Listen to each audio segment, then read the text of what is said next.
Queen Elizabeth II, the longest reigning monarch in British history. Over 65 years on the throne, yet hers is a reign that nearly didn't happen. I think as for Princess Elizabeth, the abdication must have been catastrophic. Driven by duty, My whole life shall be devoted to your service. she's ruled over crisis and war, Our thoughts today are with those in the South Atlantic. and dramatic social and technological change. Television has made it possible for many of you to see me in your homes on Christmas Day. She's seen over 12 prime ministers come and go. The Queen has a very sharp mind. She's endured the breakup of the empire and the creation of her beloved Commonwealth. The Queen had an instinct. Of what the new Commonwealth was about. Throughout it all, she's been a steadying presence. Yet the most famous woman in the world remains mysterious. This is the inside story, as told by her closest friends and advisors. I think the Queen is basically a very shy person. She's very humble, actually. She's a wonderful mimic. I mean, she's really, really funny. It's hard to imagine a world without her. She has done her job bloody well. Elizabeth, the wife, the mother, the Queen.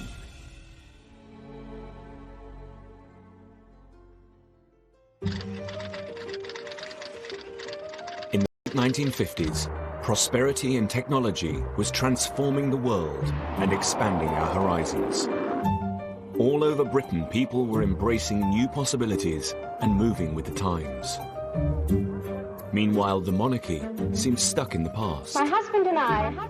The Queen still moved in an insular world, laden with old-fashioned tradition and formality. She needed to change. People were beginning to question not the monarchy itself, but the way it was presented, the way it was maintained, the form it was taking. And it needed to be sort of brought up to date. The Queen is, by instinct, conservative with a small c. She accepts that change must come, but wishes to be quite certain it's necessary before she goes along with it. The palace wrestled with the issue of how to show the Queen in a more modern light. And a solution seemed to present itself in the cutting-edge medium of television. 4 years previously, the young Queen had been reluctant to let it into her coronation. But by 1957, television had become universal, and its influence over our lives inescapable. We all had television, and we all loved it. We discussed what was on, and, it was a completely different world, and it changed overnight. The Queen had little choice but to fight her natural instincts and embrace the technology. It was decided her team were it well. Happy Christmas. The Queen described it as nerve-wracking, but she was in good hands, and she was in her own setting, and they moved the furniture around a bit. It must have been quite daunting, because you don't know how you're going to react. And there's not much you can do about it if it comes out badly. The broadcast was produced by the BBC's Peter Dimmock. My father had asked the Queen if she would use a teleprompter, but she declined because she felt it was much more natural when she was speaking to the nation to speak to them directly without using one. Prince Philip was very much holding her hand in throughout all of this. The Queen was rather nervous, and Prince Philip must also have known that she was rather nervous. He stood behind the camera and made encouraging faces at her, not ridiculous faces, which encouraged her to relax and to smile. The broadcast was transmitted from Sandringham House at 3 o'clock on Christmas Day, 1957.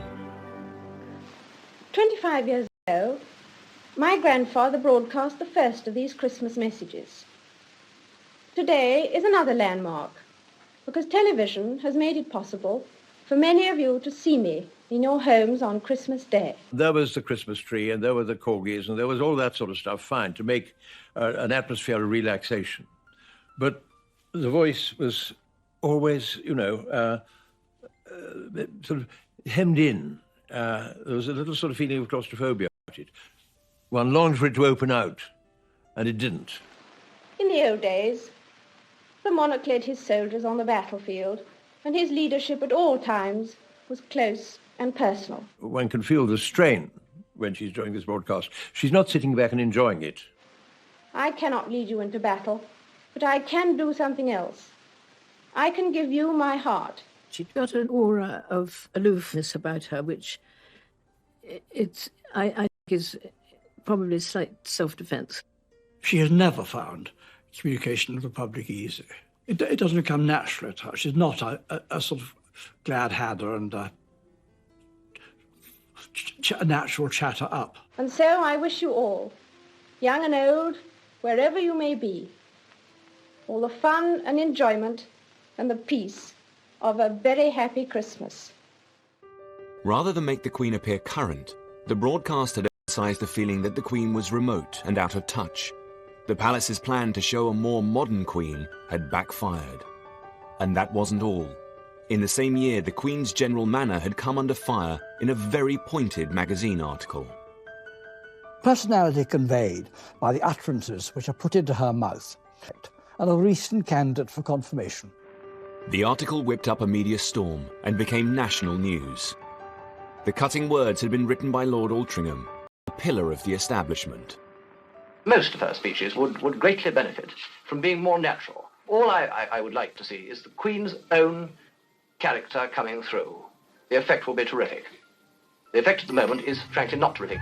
The magazine article caused massive outrage from royalists. Lord Altrincham became a figure of hate and was physically attacked on camera. But in society at large, a less deferential attitude towards the monarchy was emerging. If the court is wrong, or if the setup is wrong, or if the functioning of the monarchy is wrong, you have no choice, much as you may dislike having to do it, you have no choice but to criticize the boss. In the 1960s, television was emerging as a powerful tool to reach out to people, but its effect could be unpredictable, especially for a woman who was so naturally shy. It was a lesson the Queen would not forget in a hurry. The 1960s was a defining decade for Britain. It began to free itself from the shackles of conservatism and embrace the new era of individuality and freedom. The stiff and cautious Christmas broadcast had revealed the gulf between Queen and country.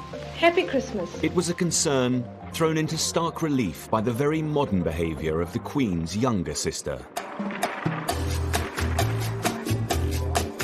Princess Margaret and her closest friends seemed to revel in the changing times. Princess Margaret was the height of fashion, the most exciting, glamorous person in the royal family, without doubt. Dazzling person. If she hadn't been a princess, she would have been on stage. We dressed her up as Brunhilde and Mae West. She was a wonderful Mae West. Some of the things she did, rather boring, actually. And so it was a relief for her to let her hair down. The Queen was always more, of course, soberly dressed. She's a very, very serious person. She and Princess Margaret are totally different characters. Couldn't be more different, really. Nor could their choice of husbands have been more different. The Queen picked a minor royal with military experience. Princess Margaret's fiancé, on the other hand, was most irregular. Tony Armstrong-Jones was a middle-class photographer. We thought there must be some mistake. Usually they married either royal people or maybe cousins, people from the higher aristocracy, not just a commoner. Princess Margaret's ease in embracing the new decade made her extremely popular. Well, it was sort of beginning of the 60s when everything changed totally. Made it more liberated, let's say that. That was the beginning of it all, really. Tony Armstrong-Jones's modernity would prove useful to the Queen in the years to come. But in the early 1960s, Princess Margaret and her husband were a reminder of what Elizabeth could never be. Elizabeth bore the burden of being Queen and restricted by royal protocol. She had a much more precarious balancing act to negotiate. Changing of times must be a challenge for any part of the establishment. God, if it gets really out of date and out of touch, then it ceases to be relevant. And in the not-so-distant future, it will cease to exist. A trendy monarch, I think, would be a horrifying concept for her. But a monarch completely out of touch who didn't notice that things were changing would be as disastrous. While the Queen was considered out of touch at home, it was a different story on the global stage. The Commonwealth had always been hugely important to her. In her role as its head, the Queen was unhindered by centuries of tradition and protocol. Here she found it easier to focus on the future rather than the past. The Queen has always been at the progressive, encouraging edge of the modern Commonwealth as a voluntary association, in sharp contrast rather more outdated attitudes of some in the British political scene. Including her Prime Minister, Harold Macmillan. Harold Macmillan may have talked about the winds of change. She knew they were blowing.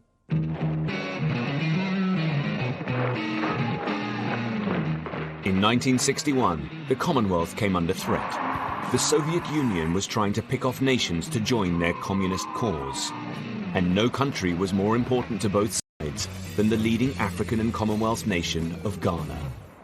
There was considerable concern that the Soviet Union might acquire predominant influence in Ghana, which, after all, was seen as, from British perspective, a showcase of successful transition to independence, a strong and vibrant nation under a charismatic leader who had extraordinary influence across Africa. The Queen's priority was to visit Ghana in person. There she could exert her own form of soft power over its leader, President Kwame Nkrumah, to make sure he stayed within her beloved Commonwealth and didn't join the Soviet cause. Sonny Ramphel was Commonwealth Secretary-General. The Queen had an instinct, a real understanding of what the new Commonwealth was about. She wanted to be a real part of the Commonwealth. To do that, you had to be seen, you had to mix, you had to mingle. But just weeks before the Queen's visit, violent opposition and unrest was brewing in Ghana. The Queen was due, and the idea was to prevent her coming and to say that the country was unstable. He was adamant she must go.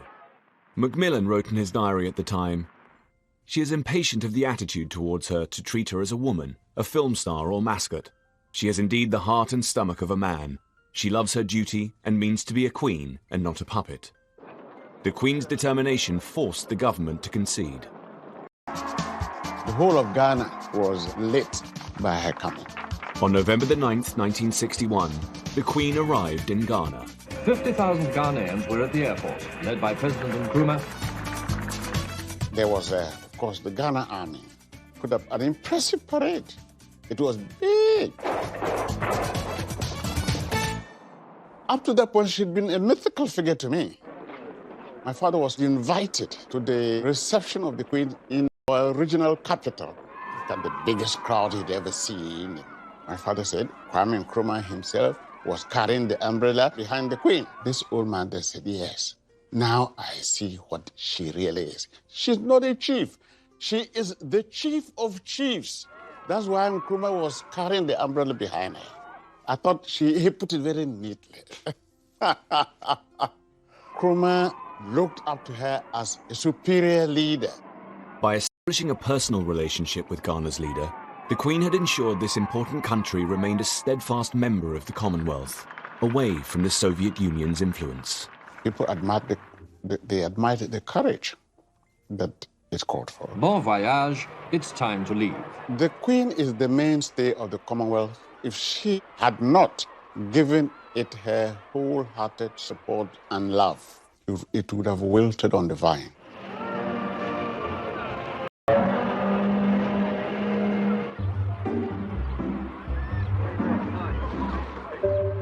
Back at home, the Queen found herself ruling a country undergoing its own political upheaval. Throughout her reign, she'd held weekly audiences with her prime ministers, and so far they'd been conservative and aristocratic. Then, in 1964, after 13 years of Tory rule, Harold Wilson had led the Labour Party to victory.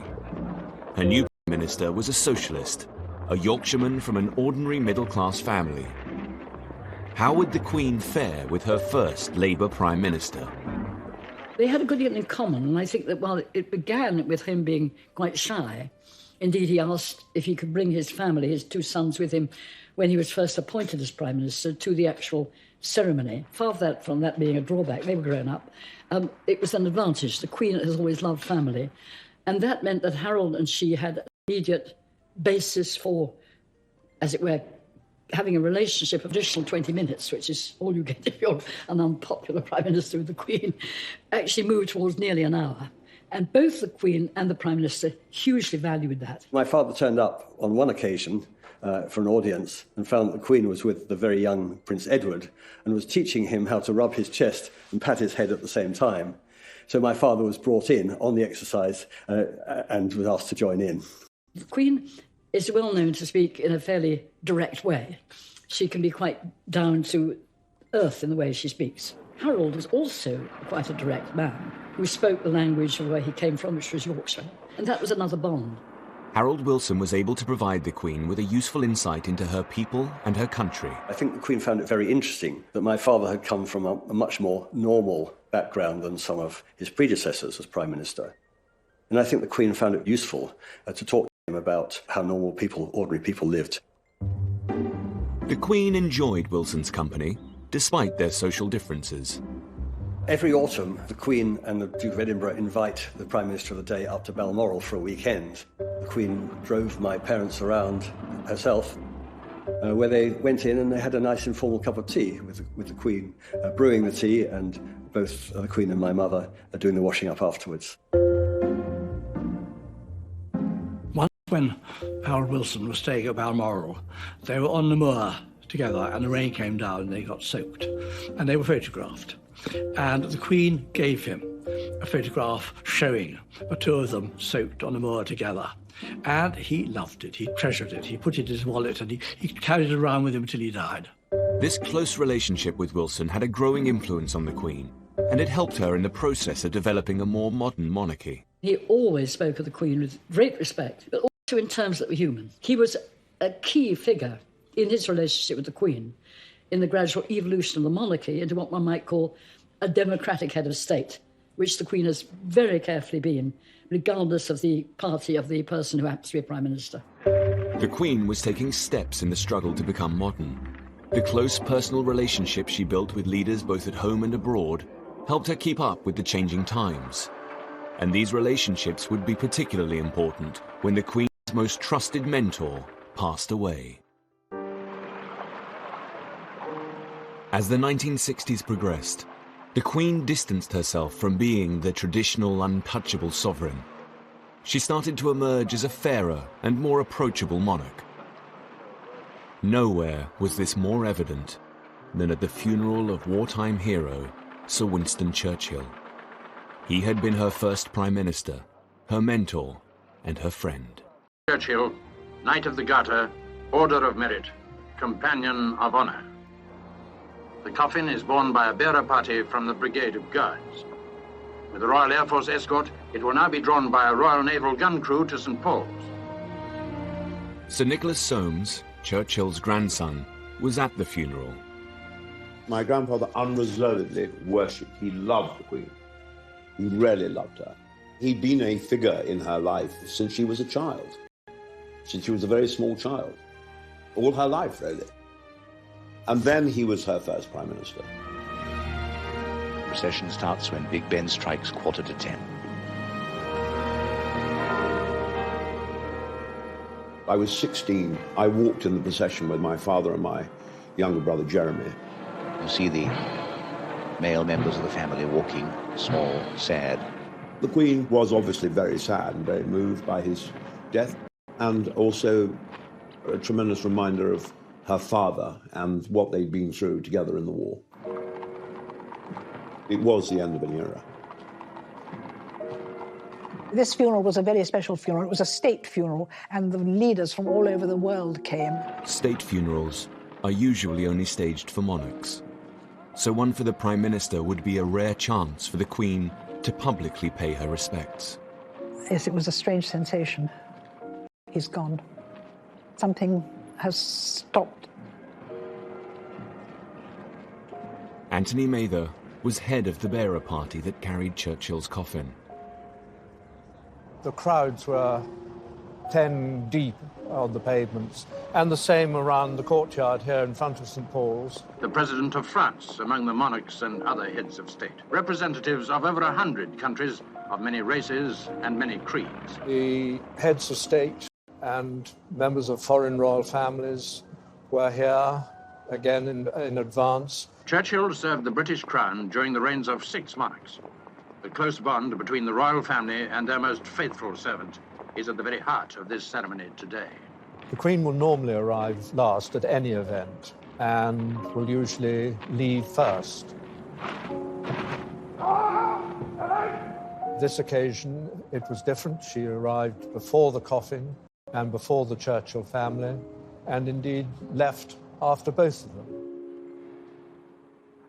The Queen had made the decision to put her royal privilege aside and bestowed the honour of arriving last to Churchill's family and his coffin.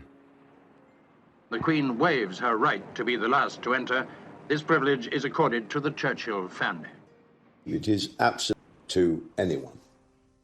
So for her to arrive before the coffin was, before my grandfather, was in itself, I think, a beautiful and very touching gesture.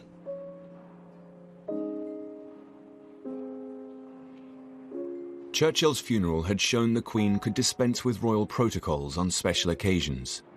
Yet some traditions the Queen held on to more tightly, and she could be formidable in her protection of them. Even the humble postage stamp.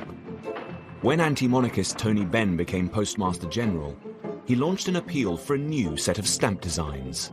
It was an exciting prospect for young designers of the time, like David Gentleman. I wrote saying that they should have more interesting subjects and also that they should have no Queen's head. I'd already discovered that fitting the Queen's head on was a really ticklish problem. It would be better left off. The Queen's head on stamps, which some of the designers objected to because it took up so much of the space of the stamp for their own art to be pushed into the corners. They pressed Tony Benn, when he became Postmaster General, as a well-known radical and a well-known Republican radical, into changing the design of the stamps. I'd been commissioned to do a set of stamps for the anniversary of the Battle of Britain. The key thing about this is that only one of them has the Queen's head on it. When the Post Office heard about it, it was absolutely aghast. Yet Tony Benn wasn't deterred. He was sure he could persuade the Queen to break this 120-year-old tradition. Tony Benn was going to have an audience with the Queen anyway about stamps in general, and he took my designs along with him. Normally a Postmaster General will get 5 minutes, shake hands, show the stamps and disappear. But I took the Gentleman album with me, and she was on a chair, and I sat on the floor, and I opened this, and she'd never seen them before, of course. The Queen genuinely rather liked Tony Benn. He's a very attractive character, but I think she undoubtedly felt that he was a somewhat dangerous one, a slightly maverick figure, and viewed with some suspicion any idea which he was identified with. She looked respectfully at the designs he put that Tony Benn spread out all over the floor around her, because he was relieved to discover that the Queen was quite happy with the idea of reading the designs from off the floor and not from a carefully arranged portfolio. And so he was very happy. He left the palace in a euphoric state of mind, thinking that he had won this great battle. Well, he hadn't. So I said, oh, thank you so much. They leave the album. I said, I don't think I will. So I took it away. The chaplain told me it couldn't be done. Tony Benn had seriously underestimated the Queen's readiness to change this particular tradition. In a very quiet way, the palace understood that this was very fundamental, that constant reiteration of our being a monarchy, which you get again and again every time you stick a stamp on, was something that was really very crucial. And they were determined not to yield. But the Queen, as the person who actually saw her minister, in this case Tony Benn, was not prepared to be put in a position of saying no to an elected government.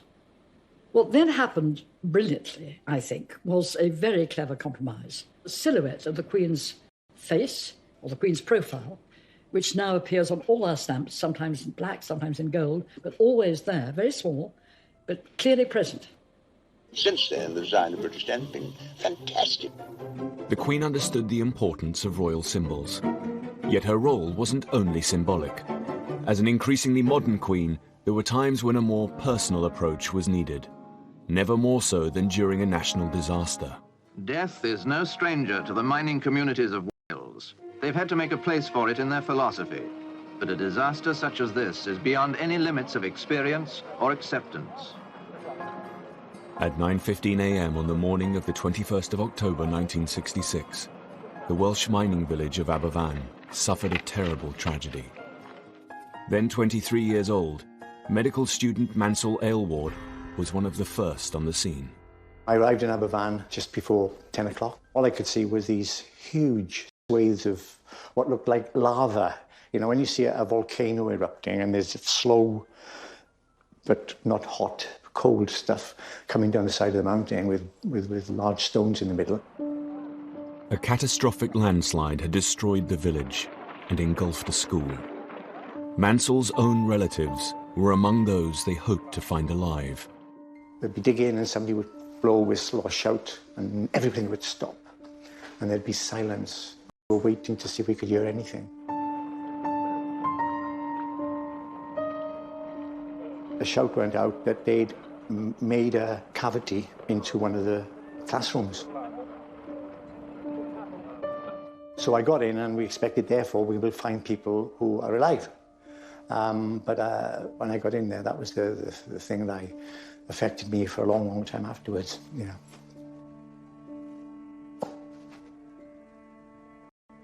I still feel that.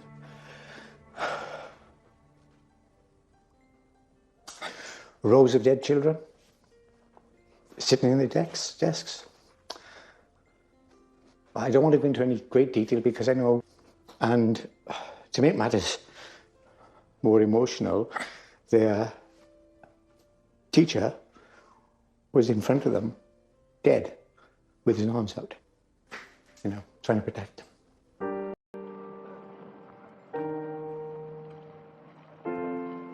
Still kept on as if, you know, we were still going to try and find people alive, and didn't happen.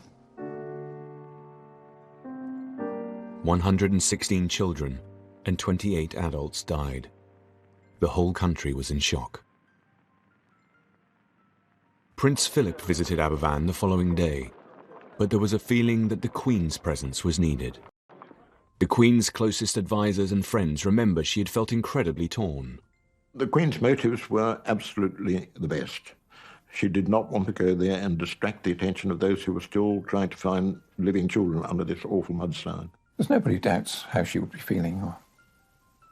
And if you'd lost a child and she suddenly appeared, you wouldn't appreciate it really, would you? I don't think I would, anyway. The Queen was also struggling to manage her own emotions. She seems in some way to feel things too strongly, as if and she'd rather run away from it. If you're Queen, you have to be able to contain yourself. I mean, we can all burst into tears whenever we feel like it, however embarrassing it is, but that's something they simply cannot do. Is that inherent in her nature? Is it something she has cultivated along with the stiff upper lip? We know that she has talked to friends about her words being inadequate in a really tragic situation like that. It must be impossible. I don't know how they do it, frankly, because they have emotions like we all do. It must be very, very hard. 8 days after the disaster, the Queen visited the destroyed village. Mansell's cousin had died in the school, and he had just attended the funeral. She arrived in a car, and the people were just, you know, they weren't in the streets in the sense of, you know, they were just there, and the rubble was still there, and the damage was still there. I was very near. She looked very somber and sober. Aloof, perhaps, to some extent. As she moved along, there was this young girl who presented her with flowers. It seemed to me that her demeanour changed. When she saw that little girl and she took the flowers, even though it was perhaps only a matter of seconds, she looked very, very distressed. There were occasions in which she shed tears in public. I'd only seen films of the Queen, but I'd not seen her, or any member of the royal family really then, show anything at all other than stoic, stiff upper lip. She was as touched as anyone else that I'd seen in those few days.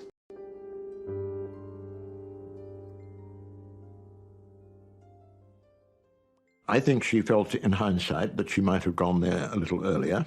It was a sort of lesson for us all, that you have the need to show sympathy and to be there on the spot, which I think people craved from her. Showing her human side at Aberfan had made the Queen seem less remote. more open monarchy was going to be the way forward. Although the Queen had shown that on occasion she could connect with her people, her public image still remained largely formal and conservative. It was an impression her advisors became determined to change. And by the late 1960s, it became clear to most of them that their most powerful tool would be the press. Well, Richard Colville was the first press secretary that the Queen had.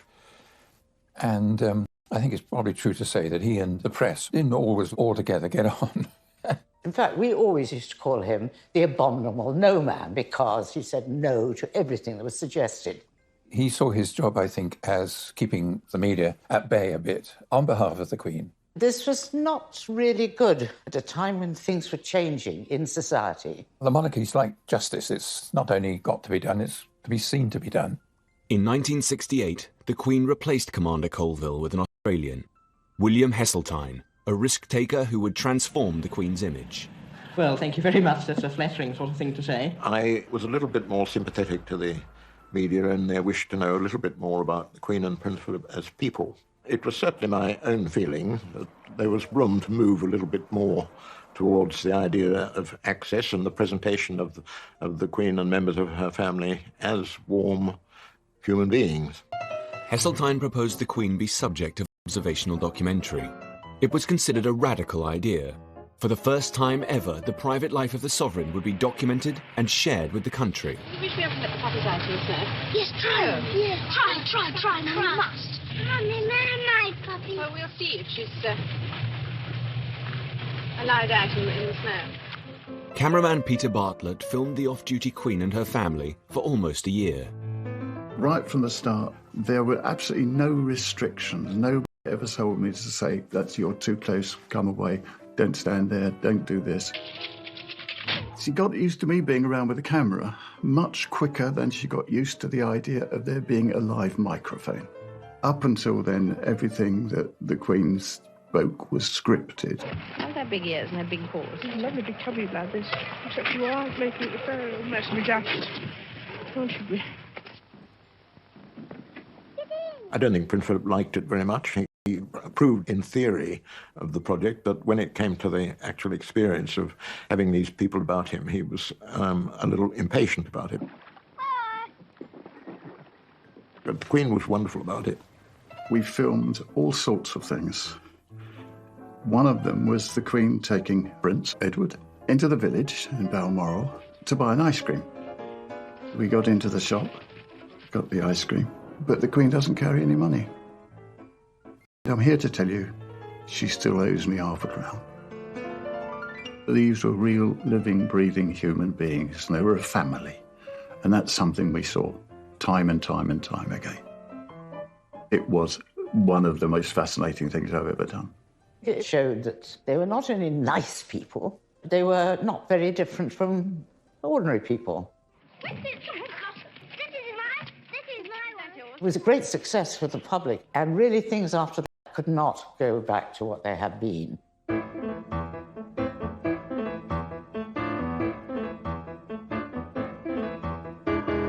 But the documentary was not a great success with the old guard of royalists. With monarchs, you want to feel there's a mystique, there's a mystery, there's something above all that, you know. And I don't necessarily want to see them barbecuing sausages. Or flicking away mosquitoes.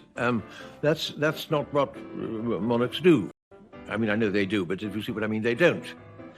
And so I was really against the film, and I don't think it was a good idea. And looking back on it, I still don't think it was a good idea. I was never allowed to forget it. There were 3 private secretaries who were senior to me in the royal household, and I think to a man they were very wary of what was going on and pulled the reins in on me from time to time. I think she really knows better than anybody. The documentary was never aired again at the palace's request, and the doors to the Queen's private life were firmly shut. Hang out on the programme. Anybody else have any carrots? Later that same year, Elizabeth would try a different approach, one which would ensure a more accessible Queen but retain an element of mystique, a style that embraced modernity but didn't dispose of all royal tradition, and it would be put to the years ago, when Edward I said at Carnarvon, "I give to you a prince." The investiture was a really extraordinary occasion in 1969. And it was a sort of strange pseudo-medieval ceremony. A descendant of the blood of the ancient Welsh dynasties, even of the great Llywelyn. Princess Margaret's husband, now Lord Snowdon, was responsible for modernising this archaic event. Lord Snowdon, Constable of Carnarvon Castle, offers the key. And Dame Gillian's husband was the Garter King of Arms, organising the ceremonial elements. Lord Snowdon invented a new uniform for himself. It was green. He was quite a small man, and he came to be known rather unkindly as the little green elf. Full television coverage would be critical to ensure people felt a part of the ceremony. The ceremony was designed for television. The canopy was on the dais was transparent so that the cameras could see through if they needed to. The design of the ceremonial garb was modern and cutting edge, including the coronet. Lord Snowdon wanted something that was different and younger and sparkier, and so this crown has got spikes sticking up, and it just isn't, it's just different. I've never seen it worn again. I don't know if it ever will be. The coronet for sovereignty. Was a very innovative, modern design and didn't really relate to any other coronet that had been made before. The coronet itself was designed by Louis Osman. The rumour was that there was a ping-pong ball inside the orb on the Prince of Wales coronet. I know it's absolutely true. There is a ping-pong ball inside the coronet. When you peeled away the gold, you could see the name Helix actually on the gold and the ping-pong ball, which sort of great hilarity. I think it's absolutely lovely. It's sort of a reflection of the 1960s where anything goes. The ceremony was watched by 500 million people worldwide. The public, they always enjoy these royal flummeries, you know. It's quite fun. They liked it. In a way, it was important that the royals did that because it did make ordinary people feel part of something bigger than themselves. And what does this all mean? Is it just an out-of-date, meaningless formality, or has something important happened? It was wonderful. It was exciting, it was stimulating, it was fun, and it was a mixture of the old world and the new. Still at Carnarvon, it has been an impressive and a moving day. Success. The investiture was a victory. I thought it was wonderful. It also brought out the great romance of Wales. It did an immense amount of good to the monarchy, and it was a tremendous success.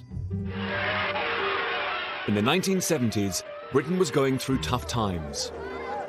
The winter of our discontent. The days of the empire were long over. Even the gravediggers went on strike.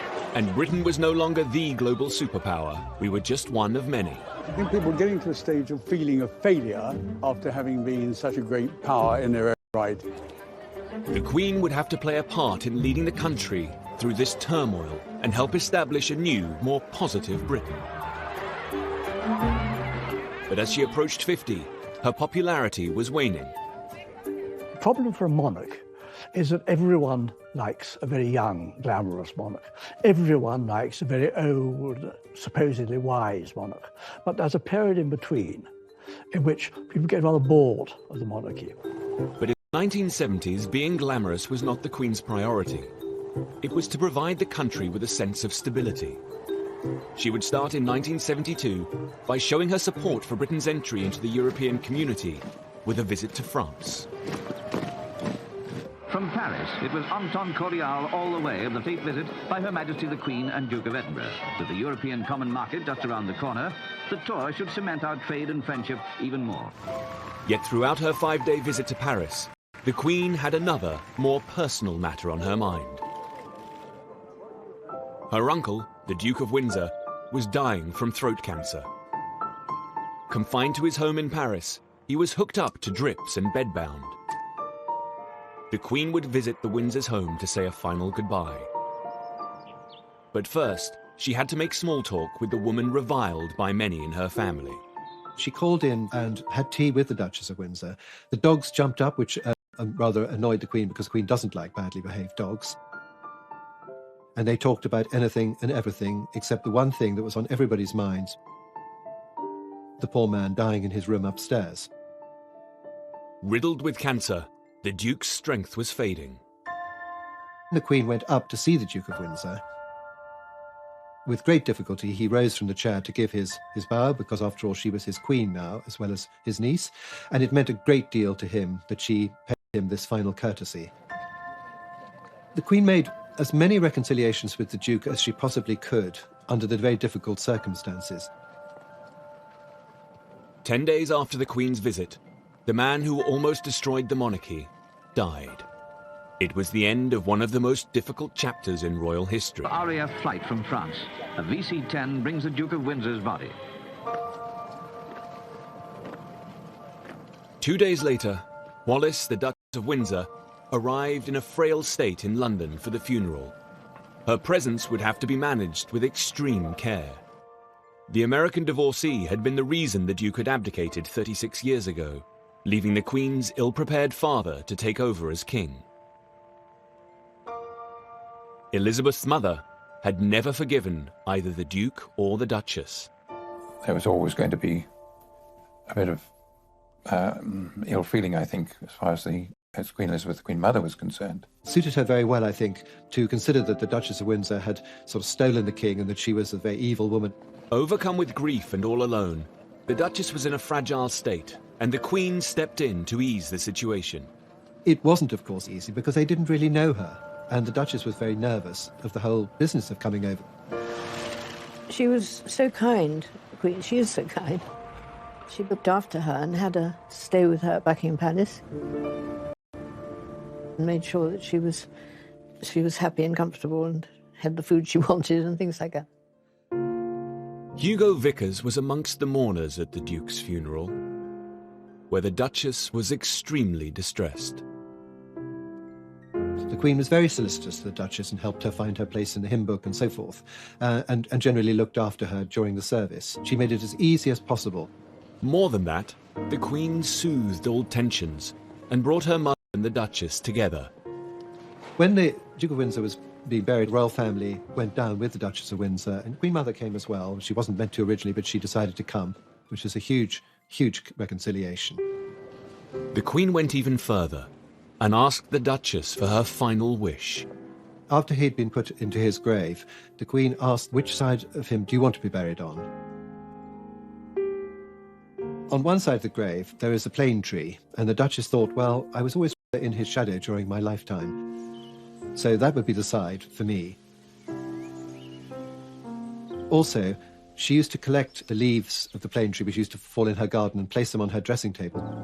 And she thought, well, no one's ever going to put flowers on my grave. So it would be nice if the leaves of the plane tree fell onto my grave. And that's the side she was buried on in 1986. The Queen had helped heal a wound that had festered in her family for decades. And this ability to lead the way through turmoil and strife would be tested over and over again throughout the 1970s. Been Queen for almost 20 years. She was well versed in opening buildings, meeting officials, and avoiding controversy. And you think of some of the events she's had to sit through hours on end. That takes some doing. I thought when I was private secretary arranging the programs, sometimes one ought to build in a small spontaneous disaster, because she so enjoyed it when something went slightly wrong in the course of the day's event.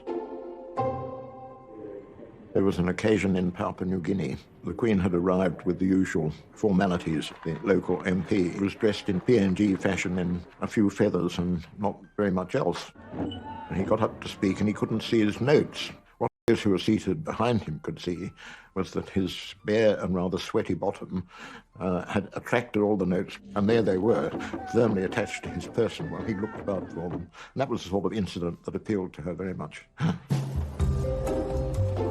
Back in Britain, the Queen had a lot more to worry about than the odd mishap by a foreign dignitary. And whilst she navigated her way through this difficult decade with care, her husband was, unfortunately, less cautious. has not had a pay raise for nearly 18 years. Is that creating an awkward situation, sir? Very. We're going to the red, I think, next year. I'd probably have to give up photo finish as easy as I go. Poor old Prince Philip. He knows what he's doing. He's not stupid. But there is something in him which simply can't resist saying something outrageous. I think it was one of Prince Philip's throwaway remarks to stress the Queen, probably more than any other suggestion could have done. Somebody's got to do the job. The Queen wasn't the only one upset by Prince Philip's comments. His reference to royal hardship was met by public furore. When Prince Philip comes along and says he'll have to engage in the supreme hardship of doing without his polo, it really is more than I can bear. In contrast to the rest of the country, there was a feeling that the Queen had it all. In 1971, Britain's housing was dilapidated, yet the Queen enjoyed living in a choice of 5 grand homes. Jobs were lost and companies went bust, while the Queen travelled the world in private jets and boats. People particularly disliked the royal train. Funded by the taxpayer, it was seen as an expensive luxury. Mr. Mellis, how long have you been the royal chef on the train? Over 12 years. How many trips is that? Good gracious, I couldn't tell you. This is rather a lot. Nick Edwards shows us around the Queen's carriage, which she used until 1977. He's in charge of maintaining the royal train's high standards to this properly. The Duke of Edinburgh is his old W.H. Smith Road Atlas to see where he's travelling on the train. And finally, we make sure the temperature's okay. The Queen likes it quite high, and the Duke of Edinburgh likes it slightly lower, and the Prince of Wales likes it very cold. The Queen's old carriage was both comfortable and functional. So we go into the coach, make sure they're sleeping and bathing accommodation. This will be the only time that we go into the Queen's accommodation, just to make sure it's done correctly. Water bottles, fans, etc. Into the bathroom accommodation, toiletries, making sure everything's clean and tidy, anything that's required, tissues, etc. The royal train was the Queen's favourite way to travel around Britain. She liked not being in too much of a hurry. And of course, if you're on the train, nobody can get at you. And for those close to her, it was an extraordinary experience. One of my own experiences of travelling on the royal train was of actually having my first and only bath on a moving train. So there's a confession. For the public, the royal train, with its custom-built carriages, dedicated staff and meticulous preparations, was an indulgent luxury, which they were paying for. The people of Britain have paid for the running of the monarch's household, close family and official duties for the past 200 years. This money is called the Civil List and is set at the beginning of the monarch's reign. In 1952, Parliament decided that Her Majesty should have a sum of £475,000.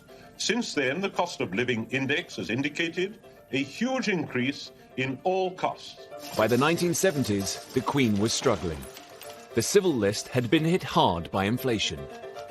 The cost of everything in the country in those 20 years had gone up enormously. By 1971, the Queen's finances had reached crisis point. And to continue in her role as head of state, she reluctantly went to Parliament to ask for an increase to the Civil List. Neither the palace nor the government liked going back to Parliament for more money for the Civil List. It didn't go down well. A cross-party select committee was set up to look into the matter. Well, it was a political hot potato. It was a thing that needed to be shielded through quite gently. Some MPs were appalled and described the request as the most insensitive and brazen pay claim made in the last 200 years. There ought to be a cost-benefit analysis of the royal family expenditure on income. Since a civil list was a civil list, it's always been for the duration of the reign, however long. Thank you both very much. The inquiry would become the biggest investigation into the value of the monarchy of the Queen's entire reign. A 264-page report was compiled. The public needed to be convinced, public duties, that the Queen performed in the national interest and not private fripperies. And so, without any fuss or bother, the palace showed them the books, as it were. How much was spent on entertaining visiting heads of state? How much was spent on travelling around Britain? All the sorts of things that you see being done. Everyday expenses, you might say, absolutely essential. including £1,455 on newspapers and £7,217 on laundry. There had never been such detailed exposure of the way in which money provided under the civil list was used. This really was a groundbreaking exercise. After 6 months of deliberation, Parliament agreed to increase the civil list to £980,000. But not before questioning whether the Queen's mother, husband, daughter, cousin and sister also gave value for money. One person in particular was hotly debated. Some people criticised Princess Margaret and felt that the money taxpayers' money that went, was more than was necessary for her public duties. The suggestion that Margaret stop receiving funds sent shockwaves through the family. The idea of Princess Margaret, say, the Queen's own sister, getting struck off the civil list was certainly totally unacceptable to the Queen, and a Louis XIV moment when she just stamped her foot and said, "Margaret's my sister." No, the Queen stuck by her. The Queen won this battle, and Margaret remained on the civil list. Elizabeth was fiercely protective of her younger sister. And that protective attitude was about to be called on again, when Margaret became the prime target of the press. In the 60s, the readers would want total respect and gushiness about how radiant the Queen was looking. And the only thing that the press secretary did was hand out descriptions of what the Queen was wearing, as if we were blind. But by the 1970s, the old respectful relationship between the newspapers and the royal family was over. The hard times of the early 70s extended to Fleet Street. The newspapers were fighting each other for survival. It was dog eat dog, and into this situation comes Rupert Murdoch.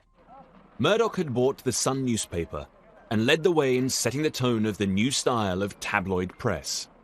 Murdoch, of course, changed everything. And one of the things that he specialised in was being cheeky to the royals. And everybody loves gossip. He just saw how royal stories could sell newspapers, just as he exposed women on page 3. The new hunger for scandal and gossip served only to exacerbate a difficult situation in Princess Margaret's private life. 10 years after she had married photographer Lord Snowdon, their relationship was on the rocks, and Fleet Street was awash with tales of extramarital affairs.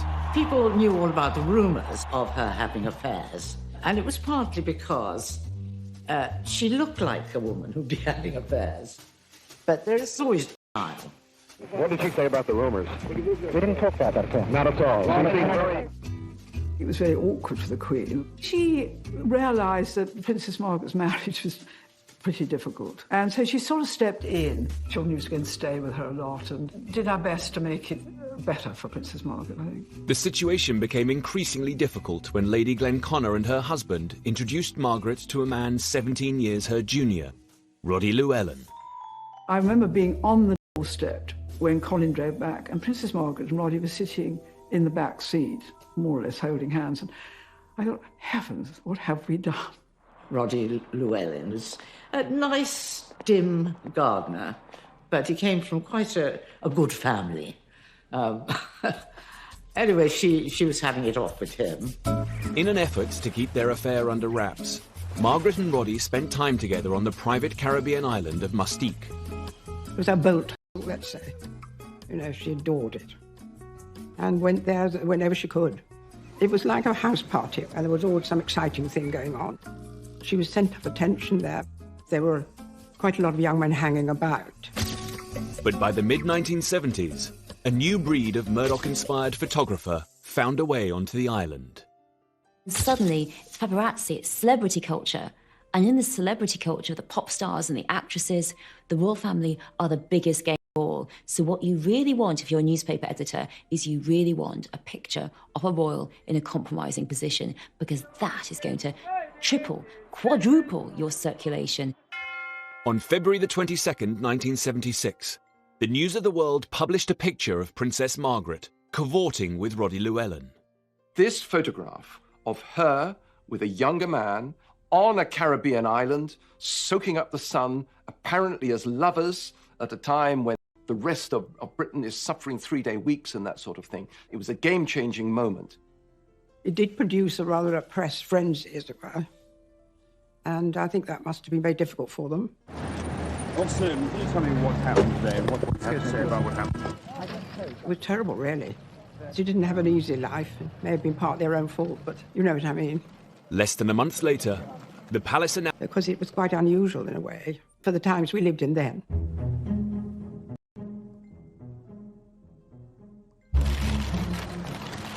Princess Margaret's love life had been a matter of distress for the royal family right back to the 50s. The royals did not get divorced. The royals were perfect. The royals didn't have marital problems. They were the fairy tale. That was the idea. And affairs and divorces and being exposed, scandal in the newspapers, it pretty much brought them down to everyone else's level. The fact that there was a divorce did change a lot of things, because if you remember, people who were divorced weren't allowed to, go to the garden party. They weren't allowed into various bits of royal ascot.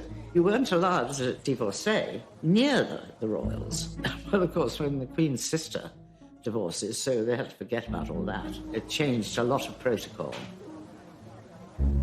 Divorce from the early years has been the bugbear of the Queen's reign, from the abdication through Margaret. Yet the Queen was torn. Margaret's happiness was also very important to her.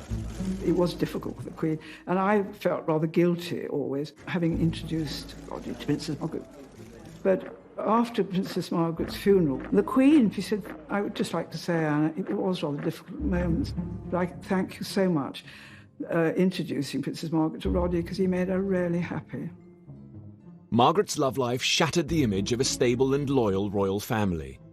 And that, combined with the outcry over the Queen's finances, was making this the Queen's rockiest decade yet. In the 1970s, Britain was in desperate need of stability, which the monarchy was struggling to provide. Now, as the decade progressed, Queen Elizabeth turned her mind to offering the country a more certain future, and she hoped that her heir, Prince Charles, could help. The solution that the royals, that the politicians, that the courtiers have to all the royal problems, to all the problems of the 70s, is that Charles needs to get married. And this is about stability, it's about keeping the generations going. Well, Prince Charles had made himself a bit of a hostage to fortune because he had speculated that about 30 would be quite a good time to be getting married. The Queen was anxious about who he was going to marry. And so the search began to find Charles a suitable wife. And any mother's concern is that they're going to pick somebody who's going to make them happy or to make each other happy. Yet Elizabeth wasn't only a mother. She was the Queen. She would want the future king to show restraint and not develop the womanizing reputation that had dogged both her uncle and great-grandfather. As a man about town, a playboy, lots of girlfriends, having girls, not settling down. Because everyone knew that the prince was incredibly sought after. He was very marriageable. Any amount of girls would be keen to go out with him. It wasn't always easy for Charles. Partly because his great-uncle and mentor was very specific about the kind of woman Charles should be courting. Lord Mountbatten was a very mischievous man. He would set up plots to get Charles to marry who Lord Mountbatten wanted. He did have this problem that she had to be a virgin. You couldn't have the next Princess of Wales to have had any sexual experience whatsoever. And I said to Mountbatten, you're mad. This is the 70s. There cannot be a virgin in the land. Honestly, I mean, are you going to have tests? The palace fear was that if she wasn't a virgin, there would be forever scores of ex-lovers, coming out, and generally making it all rather sad and tacky. And virginity wasn't the only problem in finding Charles a wife. Some suitable girls, they didn't want to be queen. They had an experience of life as Charles's girlfriend, being followed by the press, their outfits being talked about, their appearance being criticised, and they thought, actually, I don't want this for myself. I'm buying my own lunch. The new media had created an insatiable hunger for gossip and interest Prince Charles's love life became a global phenomenon. Almost every working day of the 5 years I was at the palace, we had a call from somebody asking us, who is Prince Charles going to marry? Telling us, would we comment on so-and-so? There was this absolutely unending interest. There's obviously going to be particular attention to the heir to the throne. Wherever he went, whatever he did, there's going to be a camera or somebody to pick up something he might have said, or going to somebody, did he say this? There's always a picture of him. And even in Australia, when he came out of the sea, there was a girl chasing him and trying to kiss him. It never stopped. Much to the palace's disappointment, the 1970s came and went without even an engagement. Not least because Charles was prone to falling for women that he legally could not wed. He said to the Queen Mother one day, he said, you know, Granny, it's awful. I keep falling in love with Roman Catholics. and she said, oh, darling, do be careful.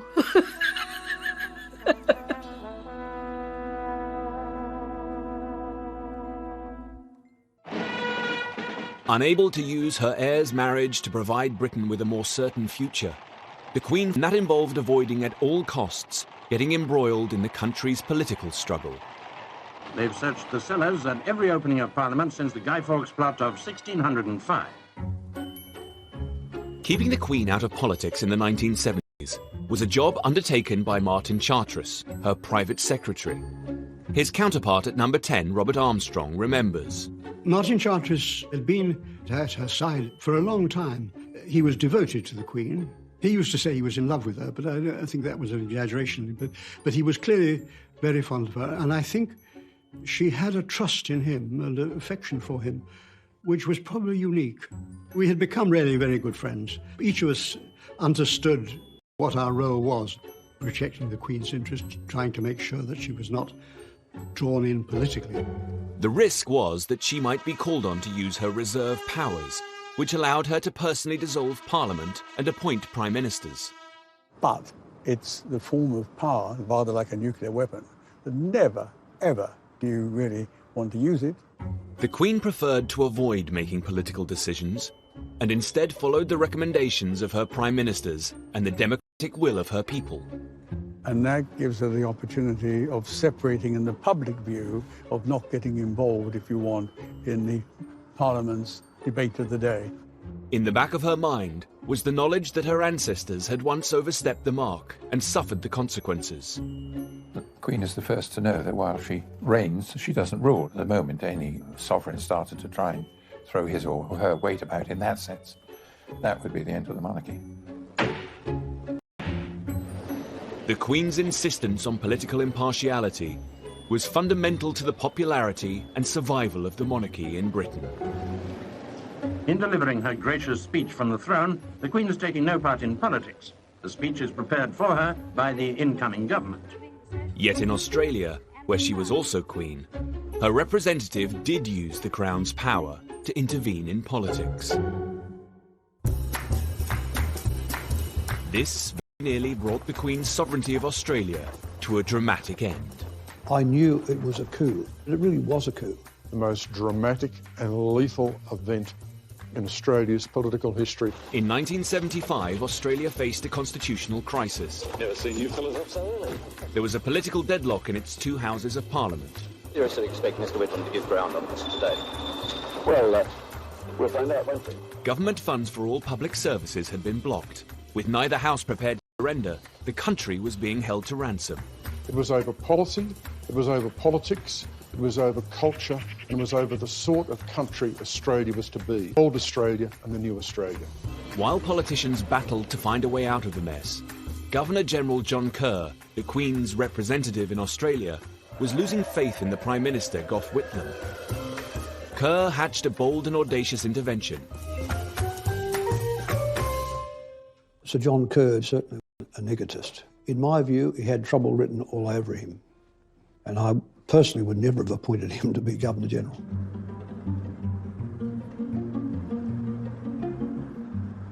This is the Prime Minister's office. Mid-morning on the 11th of November 1975, Gough Whitlam, sitting at that desk, rang Government House, spoke to the Governor-General, Sir John Kerr, informed the Governor-General that he wanted an appointment to resolve the crisis Meanwhile, on the other side of the lake, at Government House, Kerr's plans have reached a very advanced stage to sack the Prime Minister. The documents are all being prepared. This is a constitutional ambush. I was with Gough Whitlam and Kerr the last time they saw each other in a happy way, and they were having a great old time, guffawing and laughing. There was no warning for Whitlam. Kerr broke all the conventions. Whitlam goes to Government House. Kerr, on the table in the study, has face down the dismissal letter. Kerr hands Whitlam the letter and gives Whitlam the greatest shock of his political life, the body blow that terminates his Prime Ministership, not at the hands of the people, but at the hands of the Governor-General through use of the Crown's powers. Kerr had personally sacked Whitlam and appointed a man he believed could solve the crisis, opposition leader Malcolm Fraser. It was as unthinkable as the Queen firing the British Prime Minister on the spot. Paul Keating was the youngest member of Gough Whitlam's cabinet at the time. And I said to Whitlam, we should lock Kerr up. We should arrest him and lock him up. Well, may we say, God save the Queen. Because nothing will save the Governor-General. A call was made to Buckingham Palace. David Smith, the Governor-General's official secretary, said, I'm ringing to tell you that the Governor-General has just dismissed Mr. Whitlam as Prime Minister. Oh, I said, what did you say? He certainly gave the Queen no notice of what he was intending to do to resolve the situation until it had actually happened. Kerr's actions had been completely at odds with the Queen's desire to stay out of politics. We knew Kerr abused the powers that the Queen herself... For a day or two and hoped that a political solution of some sort might have been achieved is the matter about which I have been concerned and have still got the view that he might have done so. We know that in 1977, 2 years after the dismissal, the palace was quite happy to see Sir John Kerr retire prematurely. The consequences involving the Crown in politics were monumental. It changed the very fabric of the Australian nation. It destroyed forever the general bipartisanship and goodwill between the parties here. And to this day, public life in Australia is disfigured by that event. The dismissal lit the fire of republicanism. Keating never forgot it, he never forgave Kerr, and always, close to his heart, harboured the idea of an Australian republic. The Australian Prime Minister flew the Republican flag. The Australian crisis proved that using the Crown's powers to meddle in politics would fundamentally threaten the Queen's position, whether in Australia or in Britain. Members of the Senate, pray be seated. It was an episode the Queen would never forget.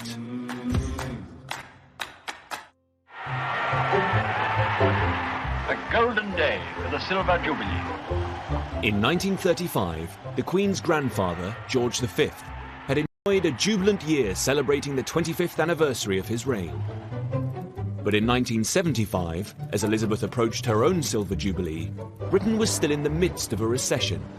This was not a time for lavish festivity. The feeling was that the Queen's reign should be marked by a single day of modest ritual. The Queen herself was very anxious there should not be any undue expenditure on it. Jim Callaghan, who was the Prime Minister at the time, took the same view that, of course, there had to be some marking of it and some celebration of it, but not at too great an expense. Then in 1975, the Evening Standard published a letter that turned the tide.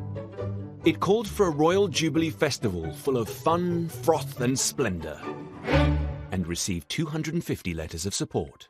It's a marvellous letter, saying in practice that, despite everything, aren't we fortunate in having a Queen and what the royal family means to this country and our history and what we should be proud of and so on and so forth. And that really sort of got people really sort of talking as to whether we might try to have a crack at putting it together. The Silver Jubilee could be an opportunity to get Britain out of the doldrums, bring people together and unite them across their differences.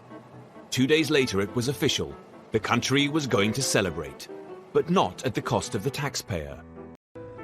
In those days, many of our biggest companies were headed by people who'd served in the last war and had a great feeling, obviously, for the defence of the realm and indeed, of course, for the role of the Queen. So the head of a company would sort of say immediately on the phone, great idea, we're behind you, with pleasure, and we'll send you over a cheque. Within about 48 hours, I realised I was on a home run. With the funds secured, the Jubilee Committee spent the next 2 years planning what would be the greatest celebration of the Queen's reign. And there, in letters of fire, E to R. On the 6th of June 1977, Elizabeth braved the elements and officially launched her Silver Jubilee, lighting the first of over 100 beacons that blazed across the country. The bonfires were a way of bringing the whole country together bit by bit by bit, with the Queen right at the centre of it. The beacons were followed by extravagant firework displays, concerts and parades. The Queen was absolutely stunned, amazed by the reception that she got throughout the country, England, Scotland, Wales, Northern Ireland. She said that she had no idea that this would happen. When she smiles, it's extraordinary. She has a most amazing smile, which lifts everybody. But the real success of the Jubilee lay in the 12,000 street parties held across the country. When everything else seemed to be black and strikes and interest rates and what the world thought of us, etc., those street parties were really quite special. I mean, we love an ease up. Every now and then, the country needs to have some sort of reason for celebrating. Street parties were thrown even in the more divided communities. In 1977, Anjula Devi and her family lived on Northcote Avenue in Southall, London. We were the only Indians on the street, and it was very bizarre, a little bit frightening. We did feel a little bit isolated. Mostly we stayed in the back garden, hardly ever played in the front garden. The local community was planning a Silver Jubilee street party, but the Devi family had not been invited. On the morning, Dad decided that we were going to be involved because he loved the Queen. He really did. In fact, he had pictures of the Queen. I clearly was horrified when he told me he wanted to make aloo paratha, which is a layered bread stuffed with creamy mashed potato. I wanted to have ice gems and sun blessed bread like everybody else and fit in. Go! And then we came out with these huge flat griddle pans, if you like, and started cooking these parathas. And I just thought, no one's going to eat these, Dad. Slowly, people started to trickle over to see what was going on because they could smell something different. People started to queue up, waiting for this food. And, you know, we started to see smiles on people's faces. And then I actually quietly smiled back because I was thinking, hey, I think I could make some friends here, you know. Once divided the community. It brought people together who before never stepped into our front garden and never really spoke to us. We became a community after Queen's Jubilee. All the children started to play together. And certainly to this day, it's remarkable that the children are actually my brother's best friends now. That says a lot, doesn't it? So it changed things, and that's thanks to the Queen. The Queen stepped onto Scottish soil to begin her tour. For a whole year, the Queen attended official celebrations up and down the country and across the Commonwealth. The Queen obviously loves it all, the excitement, the feeling of contact. The Queen's always surprised at the amount of adulation she gets on these occasions. I really think she genuinely is. Because she's very humble, actually. She doesn't expect it. The square is as large as several football pitches, but it seemed all the space was needed for the enormous throng that wanted to see the Queen. The universal affection, the love that was shown to her, it was palpable, it was real. At times it was very, very real.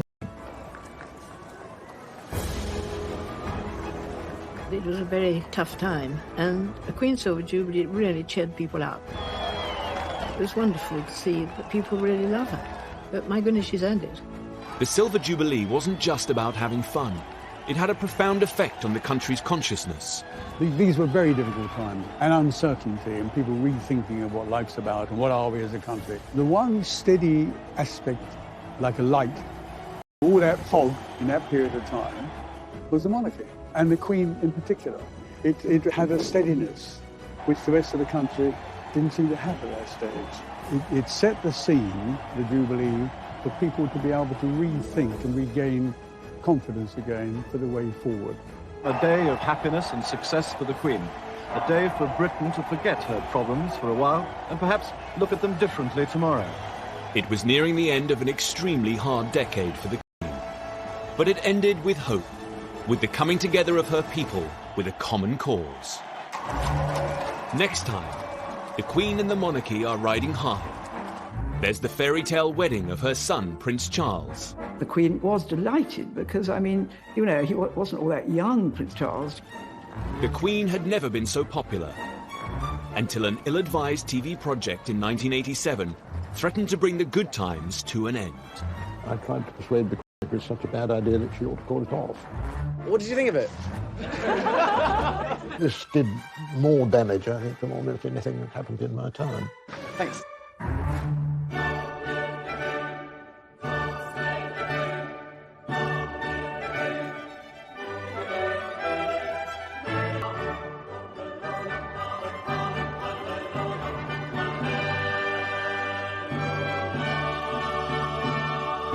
Sort of brought up to date.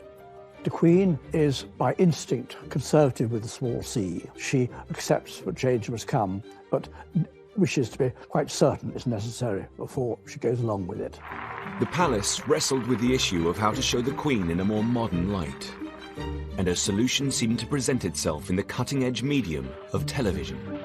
4 years previously, the young Queen had been reluctant to let it into her coronation, but by 1957, television had become universal, and its influence over our lives inescapable. We all had television, and we all loved it. We discussed what was on, and, it was a completely different world, and it changed overnight. The Queen had little choice but to fight her natural instincts and embrace the technology. It was decided her team were it well. Happy Christmas.